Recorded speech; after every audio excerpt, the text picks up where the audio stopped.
Blessing ടുഡേയിലേക്ക് എല്ലാവർക്കും ഒരിക്കൽ കൂടെ സ്വാഗതം. ഇന്നത്തെ ദിവസം ദൈവം നമ്മളെ അനുഗ്രഹിച്ചിരിക്കുന്നൊരു ദിവസമാണ്. ദൈവം നമ്മളെ മാനിച്ചുയർത്തുന്നൊരു ദിവസമാണ്. ഇതൊക്കെ ഞാനിങ്ങനെ പറയുമ്പോൾ ഇതൊക്കെ സംഭവിക്കുന്നതാണോ എന്ന് നിങ്ങൾക്കൊരു സംശയം തോന്നും. പക്ഷെ ആണ്. കാരണം നമ്മൾ എന്താണോ വായുകൊണ്ട് പറയുന്നത് അത് സംഭവിക്കും. ഞാൻ എല്ലായ്പ്പോഴും പറയുന്ന പോലെ നമ്മുടെ മരണവും നമ്മുടെ ജീവനും എല്ലാം നാവിൻ്റെ അധികാരത്തിലാണ് ഇരിക്കുന്നത്. അതുകൊണ്ട് ഇന്ന് നമ്മൾ വിളിച്ചു പറയുമ്പോൾ കർത്താവിൻ്റെ ഒരു വലിയ അനുഗ്രഹത്തെ തന്നെ കർത്താവ് നിങ്ങൾക്ക് പകരുക തന്നെ ചെയ്യും. ഹല്ലേലൂയ. ഇന്നത്തെ നമ്മുടെ ഈ ഒരു എപ്പിസോഡ് സാധ്യമാക്കി തീർത്ത നമ്മുടെ സ്പോൺസേഴ്സ്, ഇന്നൊരു എലൈറ്റ് സ്പോൺസറാണ്, കുട്ടിക്കിൽ നിന്ന് ഒരു വെൽവിഷറാണ്. ആദ്യത്തേത് നമുക്ക് ചേർന്ന് പ്രാർത്ഥിക്കാം. കർത്താവെ, രണ്ടാമത്തെ മകൻ്റെ എക്സാം പാസ്സാകുവാൻ, ഭാവി അനുഗ്രഹിക്കപ്പെടുവാൻ, മൂത്ത മകനും മരുമകൾക്കും ജോലി ലഭിക്കുവാൻ, ബ്ലെസ്സിങ് ടുഡേയിലൂടെ മിഷൻ വർക്കുകൾ അനുഗ്രഹിക്കപ്പെടുവാൻ ഞങ്ങളിപ്പോൾ ചേർന്ന് അനുഗ്രഹിച്ച് പ്രാർത്ഥിക്കുന്നു കർത്താവെ. അടുത്തൊരു കോ സ്പോൺസർ കൂടെയുണ്ട്, ബഹ്റിനിൽ നിന്ന് ഷിനുമോളാണ്. നമുക്ക് ഒരുമിച്ച് പ്രാർത്ഥിക്കാം. മകൻ്റെ UKG ക്ലാസ് ഏപ്രിൽ തുടങ്ങിയാണല്ലോ. മകൻ്റെ വിദ്യാഭ്യാസം അനുഗ്രഹിക്കപ്പെടുവാൻ, ഷിനുമോൾക്കും ഭർത്താവിനും ജോലിയിൽ പ്രൊമോഷൻ ലഭിക്കുവാൻ, സാമ്പത്തികമായിട്ടുള്ള ഉയർച്ച ഉണ്ടാകുവാൻ ഞങ്ങളിപ്പോൾ ചേർന്ന് അനുഗ്രഹിച്ച് പ്രാർത്ഥിക്കുന്നു കർത്താവെ. കർത്താവെ, അങ്ങ് പ്രാർത്ഥന കേട്ടതിനായി ഞങ്ങൾ നന്ദി പറയുന്നു കർത്താവെ, യേശുവിൻ്റെ നാമത്തിൽ തന്നെ. ആമേൻ, ആമേൻ. ഇന്നത് സ്പോൺസർ ചെയ്തവരോടുള്ള പ്രത്യേകമായിട്ടുള്ള നന്ദി ഞാൻ അറിയിക്കുകയാണ്. നിങ്ങൾ ആരെങ്കിലും ഒക്കെ സ്പോൺസർ ചെയ്യാൻ ആഗ്രഹിക്കുന്നുണ്ടെങ്കിൽ സ്ക്രീനിൽ കാണുന്ന നമ്പറിലേക്ക് ദയവായി കോൺടാക്ട് ചെയ്താലും. തുടർന്ന് അനുഗ്രഹിക്കപ്പെട്ട സന്ദേശം നമ്മൾ കേൾക്കാൻ പോവുകയാണ്. ഇന്നത്തെ സന്ദേശത്തിൽ തലക്കെട്ട് എന്ന് പറഞ്ഞാൽ അപ്ലിഫ്റ്റിംഗ് ലവ്, ഉയർത്തുന്ന സ്നേഹം എന്ന് പറയുന്നതാണ്. വേഗത്തിൽ ഇന്നത്തെ സന്ദേശത്തിലേക്ക് നമുക്ക് കടക്കാം.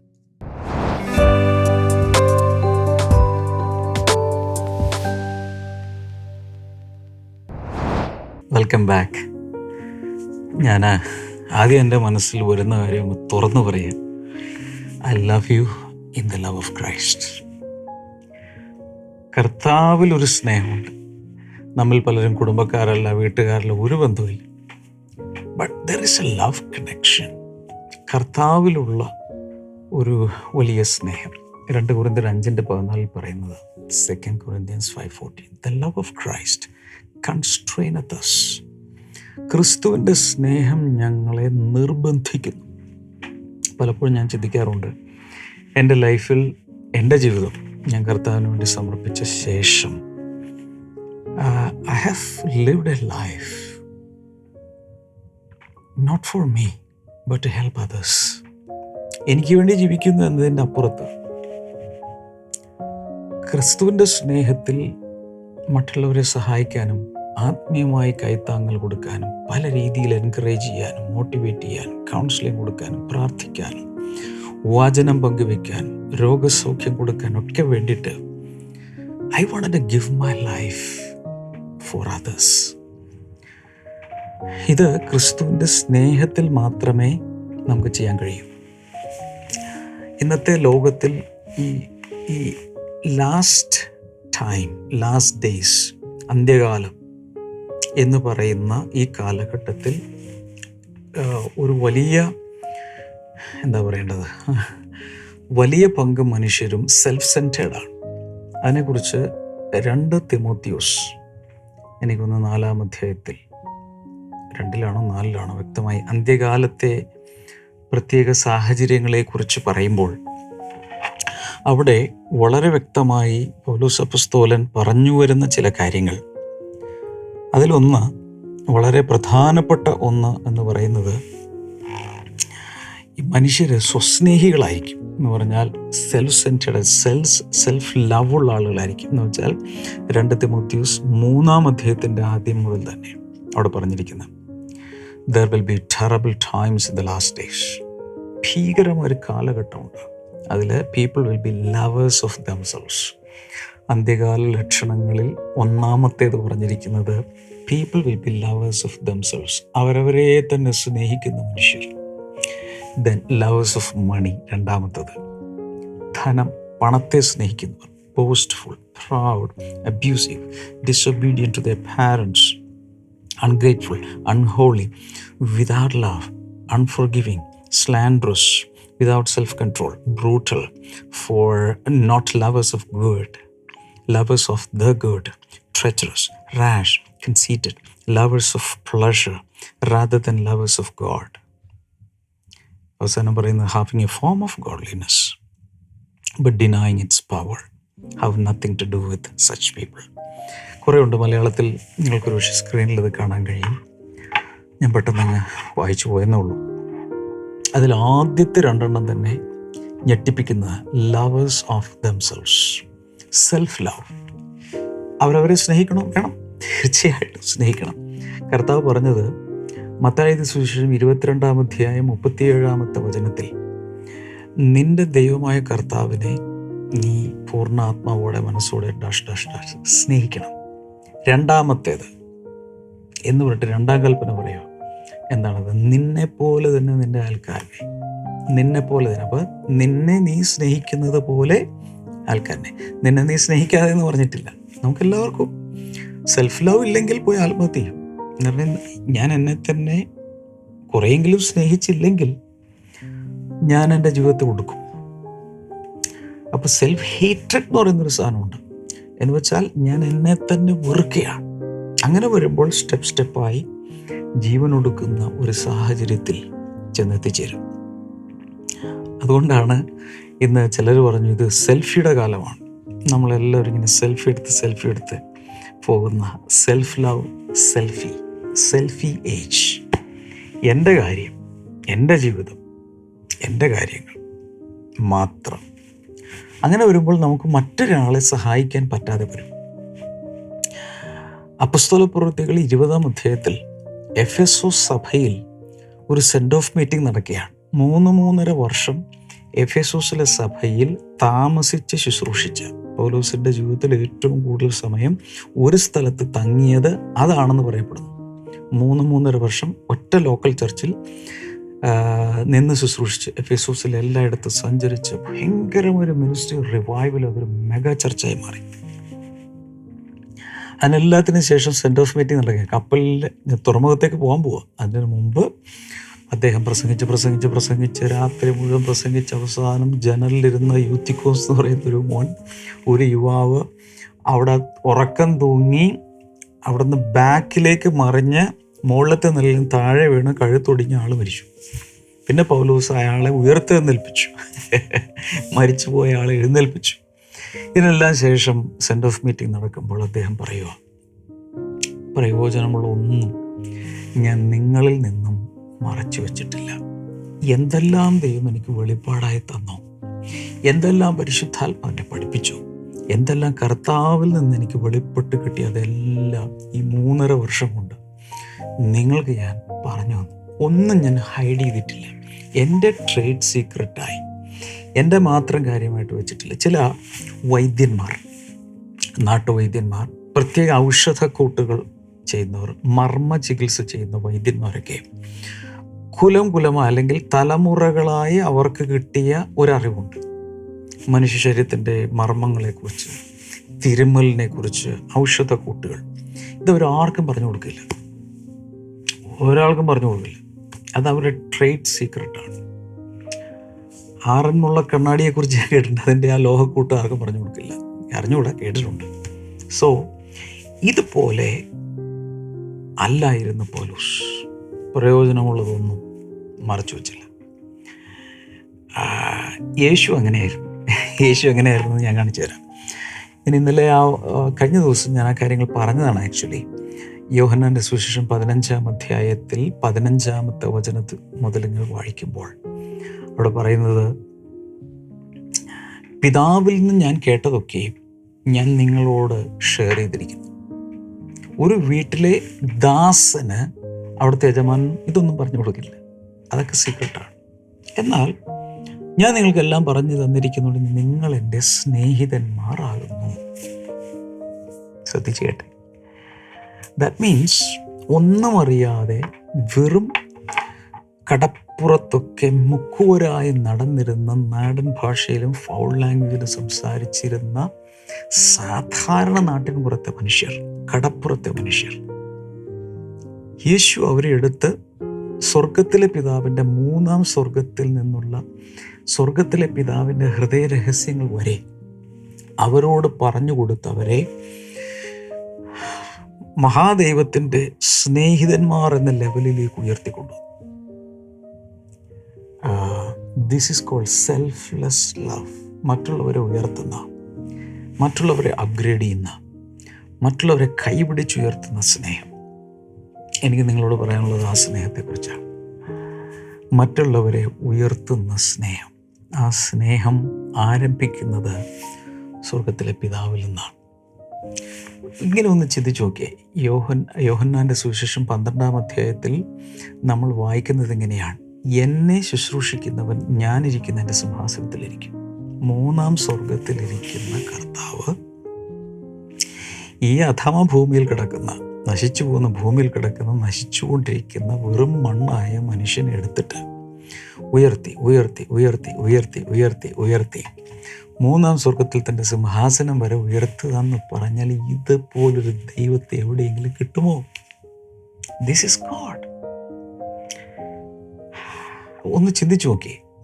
ദൈവത്തിൻ്റെ ശത്രുക്കളായി, പാപപ്രകൃതം കൊണ്ട് നമ്മൾ ദൈവത്തിൻ്റെ ശത്രുക്കളായി മാറിയ നമ്മെ എടുത്ത് തൻ്റെ സ്വന്തം പുത്രൻ്റെ ബലിമരണത്തിലൂടെ, യാഗത്തിലൂടെ ചൊരിയപ്പെട്ട രക്തമെടുത്ത് നമ്മളെ കുളിപ്പിച്ച് കഴുകി. വെളിപാട് പുസ്തകത്തിൽ പറയുന്നത്, കുഞ്ഞാടിൻ്റെ രക്തത്തിൽ അങ്കി അലക്കി വെടിപ്പാക്കുന്നവർ ഭാഗ്യവാന്മാർ.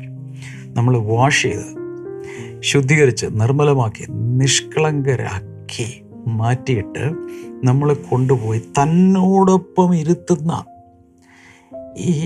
ഇതിൻ്റെ അപ്പുറത്തേക്കൊരു അപ്ലിഫ്റ്റ്മെൻ്റ് ഉണ്ടോ? ഇതിൻ്റെ അപ്പുറത്തേക്കൊരു ഉയർച്ചയുണ്ട്? ഇതിൻ്റെ അപ്പുറത്തേക്ക് ഉയരാനൊരു ഉയരമുണ്ടോ? This is God. This is God's heart. Wow. I am about to explode. ആബാപിതാവിൻ്റെ സ്നേഹമെന്ന് പറയുന്നത് നമുക്കാർക്കും ഈ പീനട്ട് ബ്രെയിൻ കൊണ്ട്, നമ്മുടെ ഈ കൊച്ച് ടെൻഡർ കോക്കനട്ടിൻ്റെ ഉള്ളിലിരിക്കുന്ന അത്രയും മാത്രമുള്ള കൊച്ചു ബ്രെയിൻ കൊണ്ട് നമുക്കിതൊന്നും അപഗ്രഥിച്ച് മനസ്സിലാക്കാൻ സാധ്യമല്ല.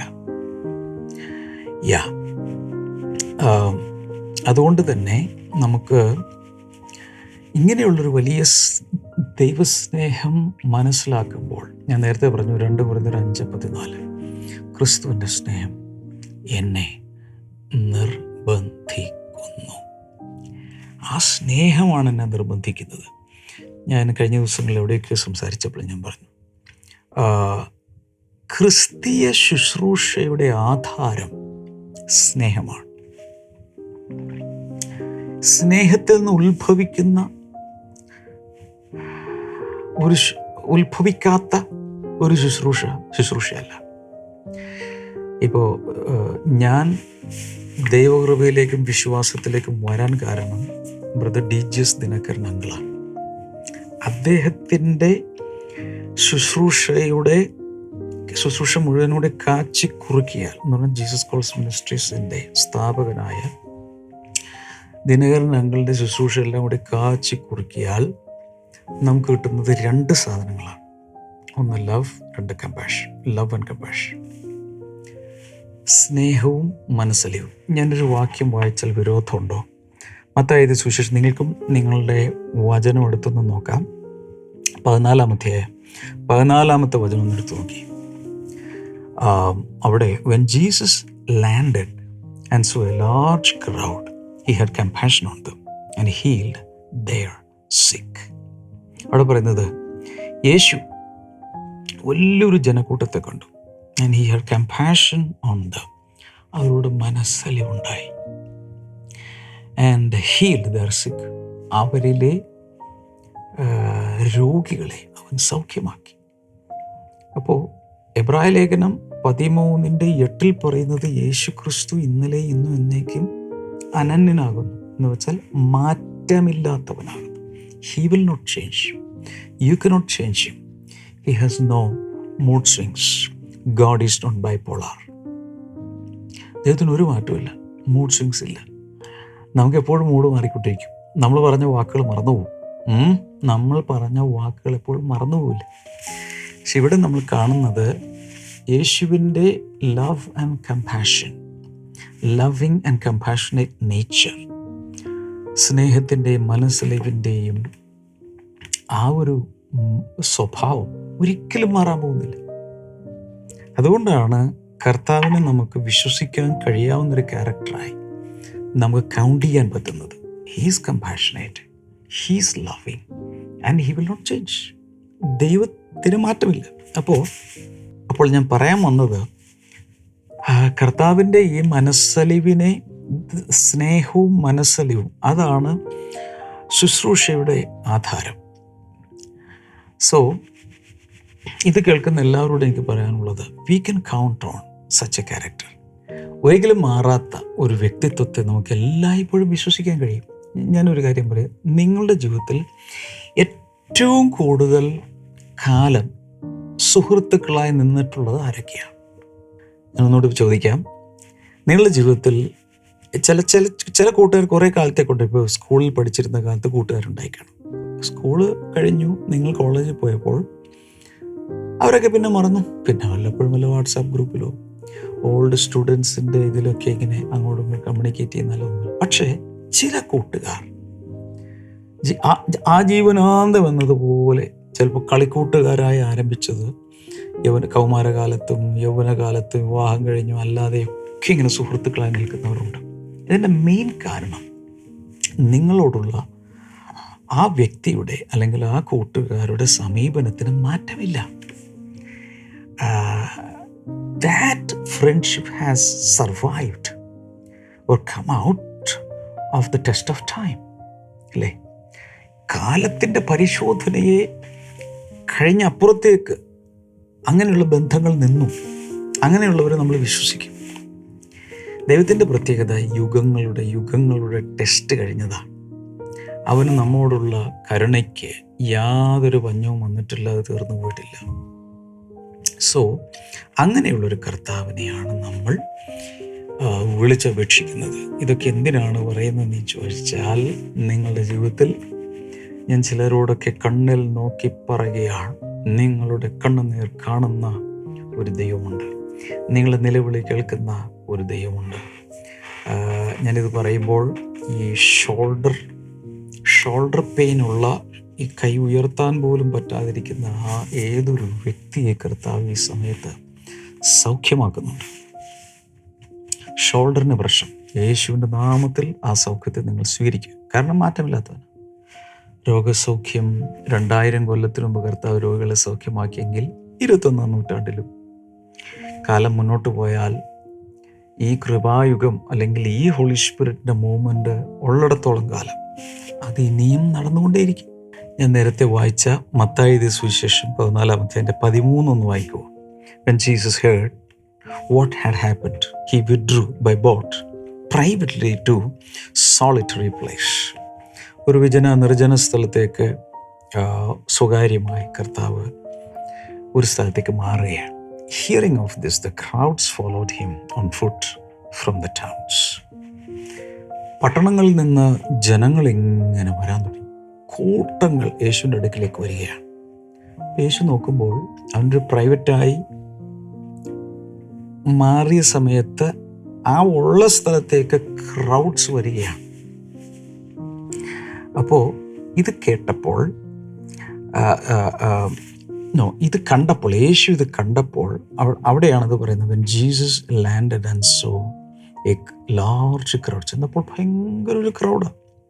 കർത്താവ് ചെയ്തത്, അവരോട് മനസ്സലിഞ്ഞ് അവിടെ രോഗികളെ അവൻ സൗഖ്യമാക്കി. അപ്പം ഇവിടെ രോഗികളെ സൗഖ്യമാക്കിയെന്ന് മാത്രമേ, എത്ര പേരെ? Count is not given there, numbers are not given there. ഇതുകൊണ്ടാണ് യോഹന്നാന്റെ സുവിശേഷം 21-ാം അധ്യായം അവസാനിക്കുമ്പോൾ, സുവിശേഷം എഴുതി ക്ലോസ് ചെയ്യുന്നതിന് മുൻപ് യോഹന്നാൻ അപ്പസ്തോലൻ ഒരു ഡിസ്ക്ലൈമർ പോലെ പറയുക, യേശു കർത്താവ് ചെയ്ത എല്ലാ അത്ഭുതങ്ങളും ഞാൻ എൻ്റെ ഈ പുസ്തകത്തിൽ എഴുതിയിട്ടില്ല. എഴുതാൻ തുടങ്ങിയാൽ ഓരോ അത്ഭുതങ്ങളുടെ വിവരണം എഴുതാൻ തുടങ്ങിയാൽ ആ പുസ്തകങ്ങൾ ഈ ഭൂമിയിൽ പോലും ഒതുങ്ങുകയില്ല. അത്രയും എണ്ണം അത്ഭുതങ്ങൾ കർത്താവ് തൻ്റെ ജീവിതകാലത്ത് ചെയ്തു. ഞാൻ ഒരു കാര്യം പറഞ്ഞാൽ അത് ദയവായി നിങ്ങളുടെ കമൻറ്റ് ബോക്സിൽ, കമൻറ്റ് സെക്ഷനിൽ, യൂട്യൂബിലൊക്കെ കാണുന്നവർ ഒന്ന് ടൈപ്പ് ചെയ്തിടാമോ? ദൈവം പിശുക്കനല്ല. ഒന്ന് ടൈപ്പ് ചെയ്തേ. മനുഷ്യർ പിശുക്കരാണ്, പിശുക്കുള്ള പലരുമുണ്ട്. എന്നാൽ ദൈവം പിശുക്കനല്ല, ദൈവം ധാരാളിയാണ്. അതിന് കാരണം സ്വർഗത്തിൽ റിസഷനില്ല, സ്വർഗത്തിൽ ക്ഷാമമില്ല, സ്വർഗത്തിൽ പഞ്ഞമില്ല, സ്വർഗത്തിൽ ഷോർട്ടേജ് ഇല്ല, സ്വർഗത്തിൽ നോ സ്റ്റോക്ക് ബോർഡില്ല. സ്വർഗം എല്ലായ്പ്പോഴും നിറഞ്ഞിരിക്കുകയാണ്. ദൈവരാജ്യത്തിൽ വേണ്ടത്ര വിഭവ സമൃദ്ധിയുണ്ട്. എത്ര വേണേലും ദൈവത്തിന് തരാൻ കഴിയും. സോ ദൈവത്തിൻ്റെ കുഞ്ഞുങ്ങൾക്ക് അവൻ ധാരാളമായി. കഴിഞ്ഞ ദിവസം ഞാൻ ധൂർത്തപുത്രൻ്റെ കാര്യം പറഞ്ഞു. സപ്ലൈ കട്ടായി, സപ്ലൈ ലൈൻ കട്ടായി. എപ്പോൾ? പിതാവിൻ്റെ ഭവനത്തിൽ നിന്ന് പുറത്തിറങ്ങിയപ്പോൾ. എന്നാൽ പിതാവിൻ്റെ ഭവനത്തിലേക്ക് അവൻ തിരിച്ചു വന്നപ്പോൾ സപ്ലൈ ലൈൻ റെസ്റ്റോർഡ് ആയതുകൊണ്ട് അവൻ എല്ലാ അനുഗ്രഹങ്ങളും തിരിച്ചു വന്നു. ഈ എല്ലാ അനുഗ്രഹങ്ങളും നിങ്ങളിലേക്കും വരണമെങ്കിൽ ആകെ വേണ്ടത് ദൈവമായിട്ടുള്ള സപ്ലൈ ലൈൻ പുനഃസ്ഥാപിക്കുക. എവിടെയാണത് ബ്രേക്ക് ആയത്, എവിടെയാണത് കുറഞ്ഞു പോയത്, അത് തിരിച്ചു കൊണ്ടുവരിക. അതിന് ഒരുപക്ഷെ തുടങ്ങാൻ ഏറ്റവും നല്ലൊരു കാര്യം ഞാൻ പറഞ്ഞു തരാം. എന്താണത്? താങ്ക്സ് ഗിവിങ്, നന്ദി പറയുക. അതുകൊണ്ടാണ് ഫിലിപ്പ് ലേഖനം 4-ാം അധ്യായം 6-ാമത്തെ വചനം ഒന്ന് എടുത്തു നോക്കി. ഫിലിപ്പ് ലേഖനം 4:6 വചനത്തിൽ കാണുന്നൊരു അമേസിംഗ് ആയിട്ടുള്ളൊരു കാര്യം ഞാൻ കാണിച്ചു തരാം. Do not be anxious about anything, but in every situation by prayer and petition with thanksgiving present your request to God. ഇവിടെ പറയുന്നത് do not be anxious about anything, ഒന്നിനെക്കുറിച്ചും വിചാരപ്പെടല്ലേ. ആൻഡ് ഇൻ എവറി സിറ്റുവേഷൻ, ഏത് സാഹചര്യം വന്നാലും by prayer and petition, നമുക്ക് അപേക്ഷകളും അതുപോലെ അഭയാചനകളും ഇതെല്ലാം ഉണ്ട്. വിത്ത് താങ്ക്സ് ഗിവിങ്, നന്ദി അർപ്പണത്തോടുകൂടെ, സ്തോത്രാർപ്പണത്തോടുകൂടെ, അല്ലെങ്കിൽ കർത്താവിന് ഇതുവരെ പ്രാപിച്ച നന്മകൾക്ക് നന്ദി പറഞ്ഞുകൊണ്ട് present your request to God, ദൈവത്തോട് നിങ്ങൾ കാര്യങ്ങളെ ബോധിപ്പിക്കുക. അപ്പോഴാണ് 7-ാം വചനത്തിൽ പറയുന്നത് and the peace of God which transcends all understanding will guard your hearts and your minds in Christ Jesus. അപ്പോഴാണ് സകല ബുദ്ധിയും കവിയുന്ന ദൈവിക സമാധാനം നിങ്ങളുടെ ഹൃദയങ്ങളെ, നിലവുകളെ ക്രിസ്തു യേശുവിൽ കാക്കും. ഞാൻ കഴിഞ്ഞ ദിവസം പറഞ്ഞു, ഓർക്കുന്നുണ്ടോയെന്നറിയില്ല, നമ്മളെല്ലാവരും പ്രാർത്ഥിക്കുന്നുണ്ട്. എല്ലാ ദിവസവും പ്രാർത്ഥിക്കുന്നവരാണ് ദൈവമക്കളെന്ന് വിശ്വസിക്കുന്നു. അങ്ങനെയാണ് വേണ്ടത്. ആ പ്രാർത്ഥിക്കുന്ന സമയത്ത് നമ്മുടെ പ്രാർത്ഥന കർത്താവ് കേട്ടോ ഇല്ലേ എന്ന് എങ്ങനെ അറിയാം? ഒരു തെളിവ്, പ്രാർത്ഥിച്ച് കുറച്ച് സമയം കഴിയുമ്പോൾ ഭയങ്കര ദൈവസമാധാനകത്ത് വന്നങ്ങറിയാം. പ്രാർത്ഥന മറുപടി കണ്ടിട്ടില്ല, ഒന്നും കിട്ടിയിട്ടില്ല, അനുഗ്രഹങ്ങളുടെ വാല് പോലും കണ്ടിട്ടില്ല. പക്ഷെ ഹൃദയത്തിൽ ഭയങ്കര സമാധാനം വന്ന് നിറയുന്നു. ഞാൻ പറഞ്ഞിട്ടുള്ള ഉദാഹരണം വീണ്ടും പറയാം. 1 ശമൂവേൽ 1-ാം അധ്യായത്തിൽ